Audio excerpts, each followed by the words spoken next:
A gente fala agora sobre a decisão do Supremo Tribunal Federal que, por 8 votos a 2, derrubou a prorrogação da CPMI do INSS. Com isso, os trabalhos da comissão terminam amanhã. Quem tem as informações de bastidores e vai contar para a gente tudo o que pode acontecer de hoje até amanhã é a repórter Camila Xavier. Camila, bem-vinda. Expectativa agora pela leitura do relatório final e quem será indiciada, né? Bom dia.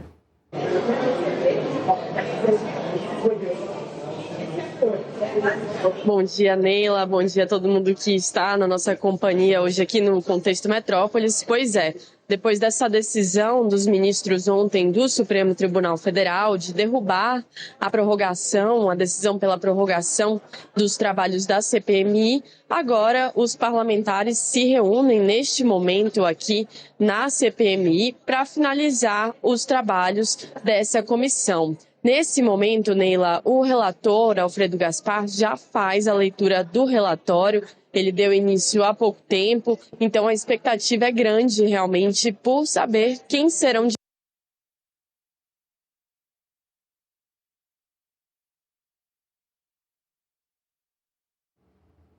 Bom, perdemos as informações da Camila, mas ela estava dizendo que a CPMI do INSS vai ser aberta hoje, está sendo aberta hoje, expectativa pela leitura do relatório e saber quem serão os indiciados, né? Foi perguntado, eu estava até lendo uma matéria há pouco aqui do Portal Metrópolis, que perguntaram para o relator, para o Alfredo Gaspar, se o Lulinha estava entre os indiciados. Ele disse que não se lembrava. A verdade é que há um acordo, Felipe, entre ambos os lados, para que não se coloque nem de um lado nem de outro peças muito importantes para que sejam investigadas e não prejudiquem os lados. A gente está vendo aqui ao vivo, neste momento, a CPMI do INSS acontecendo, que deve hoje ser uma sessão com muita gritaria. Quando eu falo gritaria, é literalmente gritaria e briga, igual aquela que a gente já viu da última vez, que teve, de fato, gritaria. Hoje não deve ser diferente, o grito deve prevalecer. Ontem, o Supremo Tribunal Federal, como eu imaginei, acabou derrubando a liminar do ministro André Mendonça, mostrando várias coisas. Entre elas, Felipe, que existe ali uma patota e que a patota ela continua vencedora. A patota dos ministros Gilmar Mendes, Alexandre de Moraes e Dias Toffoli continua vencedora dentro do Supremo Tribunal Federal.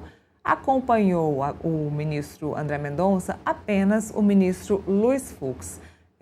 Eles não querem levar para frente uma investigação que trata diretamente dos ministros do Supremo Tribunal Federal. E ontem eu falei que eu ia assistir a sessão da Suprema Corte, eu de fato assisti, e logo de cara já me deixou assim um pouco estarrecida que o ministro Gilmar Mendes pediu para falar logo no início do julgamento sobre a questão dos vazamentos.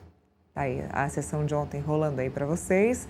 E o ministro Gilmar Mendes pediu para falar logo no início do julgamento sobre os vazamentos. Eu pensei, bom, vamos ver o que vai sair dessa fala aí do ministro. E ele colocou toda a importância do julgamento nos vazamentos da CPMI e do INSS, sendo que o mérito era sobre a prorrogação dos trabalhos da CPMI do INSS. Ali, naquele momento, não era o momento de falar sobre vazamentos, por mais que isso seja importante. Eu não estou aqui dizendo que os vazamentos, que essa questão de vazamentos não são graves, mas o ministro Gilmar Mendes colocou um tom e acabou desvirtuando o assunto principal do julgamento para os vazamentos que aconteceram lá na CPMI do INSS. E aí ele colocou de forma muito irônica que pessoas ali com mais de 60 anos estavam acessando a sala cofre para poder ter acesso de forma jocosa às informações de Daniel Vorcaro, informações inclusive de pessoas que sequer estavam sendo investigadas.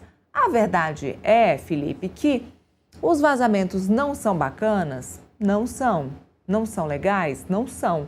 Mas se não houvesse vazamento, se a imprensa não tivesse disponibilizado esses vazamentos ou não tivesse tido acesso, talvez o ministro Dias Toffoli estivesse confortavelmente sentado lá no seu berço esplêndido, até hoje no mesmo lugar de relator do caso do Banco Master com aquela cara de pau, sem mudar de assento. Então, digamos que a questão do vazamento teve um lado positivo. O lado negativo é que os ministros se sentiram acuados.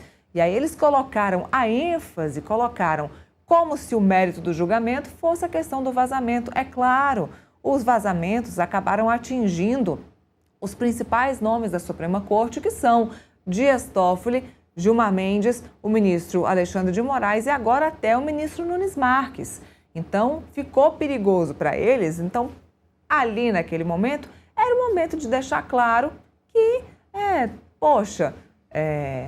não é o Supremo Tribunal Federal que tem que se intrometer num assunto do Senado Federal. O problema é que Davi Alcolumbre está calado, permaneceu calado, e é o Supremo Tribunal Federal quem precisa definir caso o Congresso Nacional não atue, caso o presidente do Congresso não tome as providências. O Supremo Tribunal Federal foi procurado para resolver essa questão. E já há jurisprudência, já falamos sobre isso, já há entendimento da Suprema Corte, já falamos também sobre isso. Então ficou muito claro que ontem o que nós tivemos na Suprema Corte não foi um julgamento técnico, que é o que a gente esperava dos ministros da Suprema Corte, ou ao menos da maioria deles. O que houve ontem foi um julgamento extremamente e unicamente político, visando a proteção e o sistema de o corporativismo dos ministros do Supremo Tribunal Federal. Felipe, esse é o meu ponto de vista do julgamento de ontem. Eu tive a mesma impressão que você, a mesma impressão que você. Os ministros do Supremo Tribunal Federal não analisaram a questão principal, se a minoria constitucional, minoria política, poderia instaurar a CPI, independente da vontade do presidente da Casa, e se poderia prorrogar a CPI ou CPMI, independente do presidente do Congresso Nacional. E os ministros do Supremo Tribunal Federal, Gilmar Mendes, iniciou a divergência, porque foi o primeiro a falar, porque iniciou, na verdade, foi o Dino, foi o primeiro a votar contra o relatório do André Mendonça. Mas quem iniciou a orientação, a diretriz no julgamento foi o Gilmar Mendes. Ele bateu na tecla sobre os vazamentos ilegais e condutas ilegais da CPI. Ora, se tem conduta ilegal, se os vazamentos são ilegais, se determinadas quebras de sigilos são ilegais porque vieram sem justificativa, o Supremo Tribunal Federal pode entrar nesse mérito, se for provocado, e pode resolver a questão. E foi isso que eles fizeram até então, Neila. Isso que eles fizeram até então. Quando eles proibiram a quebra de sigilo bancário e fiscal do Lulinha, eles foram utilizados como instrumento para proteger o tal direito fundamental, proteger entre aspas, porque tem opinião diferente da dos ministros da Suprema Corte do Brasil. Mas eles não entraram no mérito da questão. Eles não analisaram o mérito da questão, se a minoria constitucional pode ou não pode prorrogar automaticamente a CPI. E aí usaram diversas manobras interpretativas, falaram de diversos assuntos diferentes, sem enfrentar a questão. Porque se enfrentasse a questão, não tinha como ir contra o relatório do André Mendonça. Olha o nível de absurdo, Neila. A CPI e a investigação da Polícia Federal chegaram no Amapá Prev como um dos modelos de fraude do Banco Master. E quem indicou o presidente do Amapá Prev? Davi Alcolumbre. E quem tem a caneta para decidir se vai prorrogar ou não a CPI do INSS? Davi Alcolumbre. Olha que absurdo. Se a minoria não pode ir contra a maioria e a CPI não pode ser utilizada como instrumento da minoria nesse caso, nós estamos perdidos. Acabou a fiscalização do Congresso Nacional, acabou a fiscalização dos parlamentares, que são minorias. Então, nessa decisão, Neila, estou vendo que a Camila voltou ali, nessa decisão, Neila, infelizmente, o Supremo Tribunal Federal nadou contra a jurisprudência e permitiu a injustiça e a ilegalidade e a manutenção desses absurdos do Banco Master.